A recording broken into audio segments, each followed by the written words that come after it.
Bueno, ¿qué tal estáis? Pues muy bien, encantados aquí de estar contigo. Sí. Bueno, lo primero es preguntar eso, ¿qué tal, cómo estáis llevando todo esto?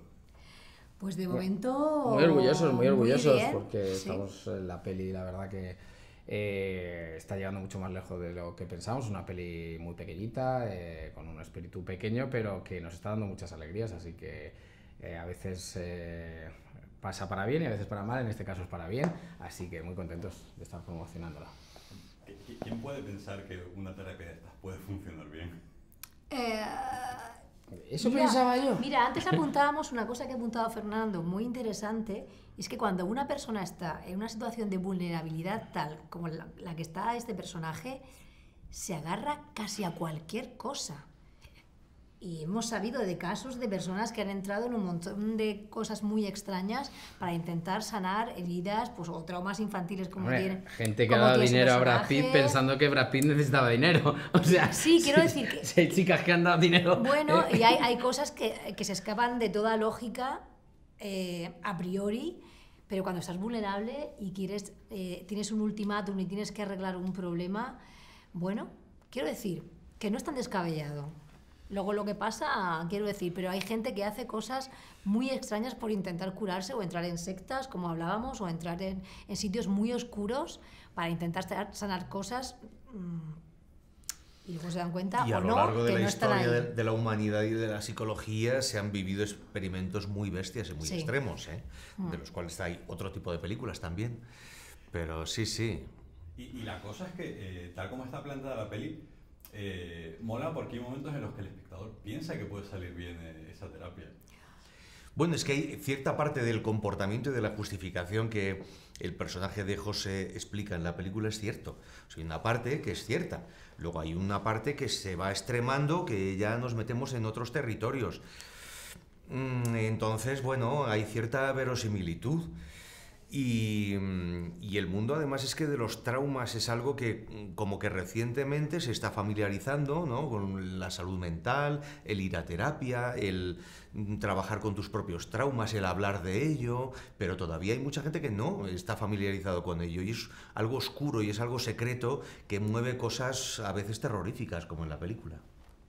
Y en ese sentido es una película que está jugando siempre al límite y entiendo que hay mucho de juego, mucho de valentía también por vuestra parte a la hora de enfocar, sobre todo vosotros, el conflicto que hay entre vosotros. No había el peligro de decir igual nos estamos pasando, al final hay que confiar mucho en la visión de Juan en este caso. Bueno, sí es verdad que había que medirlo, pero sobre todo siempre basándonos en criterio de realidad, es decir, ¿qué pasaría si yo estoy así, alguien viene a proponerme esto? Pues el proceso para aceptarlo, alargarlo un poco más.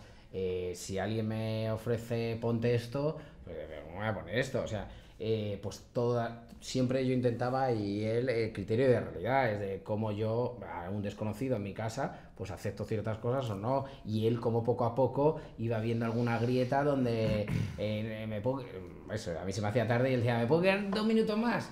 Él aprovechaba esas grietas, esas rendijas para ir ganándome y también encontrar eso, que encontráramos también un lugar en común en el que nos lo pasáramos bien. Hay 2 escenas, yo creo que era básico que veas que podían haber sido amigos. O sea, estábamos hablando cuando yo le cuento de dónde nace mi agorafobia y qué pasó con mi familia, ahí estamos dialogando y pueden parecer 2 amigos que, oye, un maestro que le va a enseñar cosas. Entonces, yo creo que eso era importante.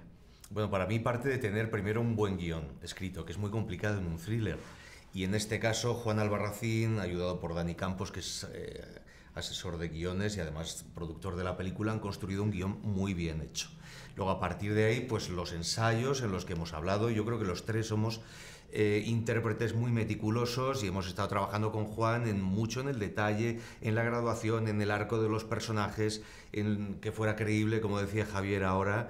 Pero los ensayos son fundamentales y luego a partir de ahí el meterte en la película a tope porque es lo que requiere. Entonces el ser orgánicos, el ser valientes y bueno, eso forma parte también del disfrute de este tipo de películas, ¿no? Que te metes en ello porque es un reto, es como el que se va a la guerra. y dices, bueno, vamos a vivir la aventura, o al Amazonas, mejor dicho, ¿no? Por poner un ejemplo más positivo. Sí. El que se va a una aventura extrema y vamos a vivirlo con todas las consecuencias, ¿no? Y luego había algo que también es importante, y es que era muy fácil confiar en Juan. Porque a pesar de su juventud, era una persona que cuando hablabas con ella, o sea, quiero decir, tenía las cosas tan claras, se transmitía una pasión por su película, por lo que él había escrito, por los personajes, que... Y luego cuando lo veías rodar, que era un equipo muy joven, pero con experiencia, que es decir, tú veías un equipo bien engrasado, un equipo que sabía lo que tenía que hacer en cada momento. A mí me tranquilizó mucho llegar al rodaje y ver cómo funcionaban las cosas, porque realmente era un tipo que a pesar de su edad manejaba todos los frentes, pero de una forma espectacular, ¿eh? O sea, tiene mucha confianza en el director que lleva dentro, y eso, claro, como actor te transmite, te genera mucha confianza. Hablando de los personajes, y sigo contigo, Eva, me parece muy interesante tu personaje porque a pesar de que tiene poco tiempo en pantalla respecto a los otros dos, sirve no solo de contrapunto al final, sino que es también un elemento que genera más tensión en el personaje de Javi. Queriendo hacer las cosas bien, al final se mete más presión y indirectamente fuerza un poco el conflicto.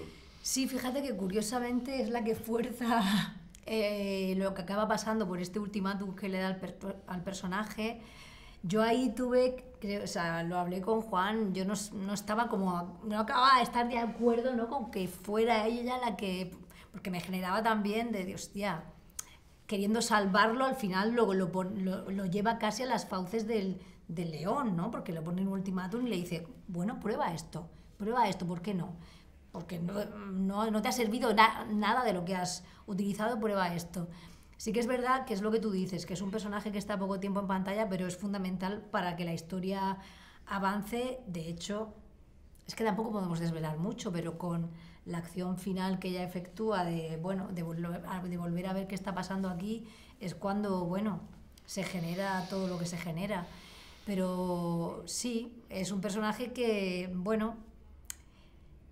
es verdad que se diferencia de cosas que he hecho porque de alguna manera es como una persona, es arquitecta, es emocional, pero también es como muy práctica. Entonces es como esto es así, esto es así, esto es así. La noto como muy meticulosa con todo, y cuando veo el personaje en pantalla te digo, tiene algo que no había experimentado con otros personajes, y eso me gusta. Pero es verdad que también es un personaje que está al límite, que es como, ponte las pilas porque esto no puede seguir así, es que se ha acabado nuestra relación, se va a acabar nuestro estudio de arquitectura que con tanto mimo hemos creado, hemos construido, y todo por no solucionar y no ponértelas, que no decimos que sus traumas sean fáciles de solucionar, pero no está haciendo lo que tiene que hacer. Y en medio de todo esto, tu personaje Fernando, que va como Pedro por su casa con su copita en todo momento, sí. que genera mal rollo, a pesar de ser un tío que tiene ese puntito seductor también al principio y de ser muy confiado en sí mismo, pero tiene ese punto que si ve las señales hay que estar alerta. Bueno, es que no puedo contar mucho, pero quiero decir que cuando la gente vea la película va a identificar muchos personajes conocidos. O sea, de hecho yo me he basado en personajes que yo conozco. Yo tengo 2 perros, he trabajado con un adiestrador de perros, y el mundo rural, el mundo de la caza, el mundo de lo rústico nacional está lleno de personajes de ese tipo, que son personajes muy campechanos, muy aparentemente cercanos, pero que luego tienen un background. De puertas para adentro, luego. Tienen un background oscuro detrás, porque hay gran parte de ese mundo del que estamos hablando, es un mundo muy oscuro, y lo hemos visto sobradamente. No hace falta irse a Puerto Urraco para ver esa España rural terrorífica, ¿no? La hay, igual que en todas partes, no solo aquí, pero evidentemente Lo que sí que me interesa en esta película es que esa parte oscura se deja al imaginario del espectador, porque no se explica nada del personaje. Entonces, el tema es que no sabes por dónde va a salir, porque no sabes prácticamente nada de él, hasta que luego al acabar la película tú haces tu tertulia con tus colegas y dices, oye, ¿qué creéis? ¿De dónde viene este? ¿Por qué ha hecho esto? ¿Por qué? Y a mí hay cierta parte de ese debate que me interesa, que me gusta, ¿no? Pues nada más, nos hemos quedado sin tiempo, ha sido un placer y que haya mucha suerte con el estreno. Muchas gracias. Muchísimas gracias, muchas gracias por estar aquí. A vosotros.